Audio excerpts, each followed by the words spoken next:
असम के मुख्यमंत्री डॉक्टर हेमंत बिस्वा शर्मा ने राष्ट्रीय युवा दिवस के अवसर पर आयोजित कार्यक्रम में भाग लिया, जिसमें उन्होंने युवा पीढ़ी को प्रेरित करने और समाज के प्रति उनकी जिम्मेदारी को समझाने पर जोर दिया।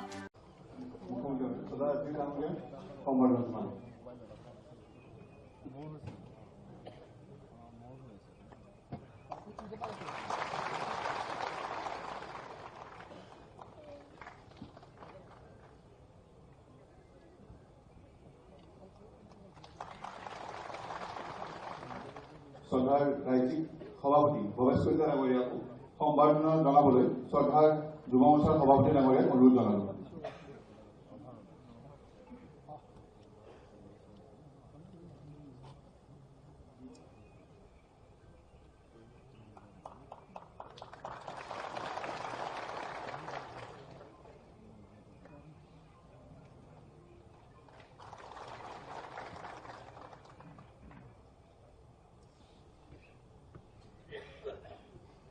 সকলোকে আকৌ এবাৰ স্বাগতম জনাই মই ভাৰতীয় জনতা যুৱ মৰ্চা অসম প্ৰদেশৰ সন্মানীয় সভাপতি শ্ৰী ৰাকেশ দাস ডাঙৰীয়াক আদৰণি ভাষণ দিবলৈ অনুৰোধ জনালো।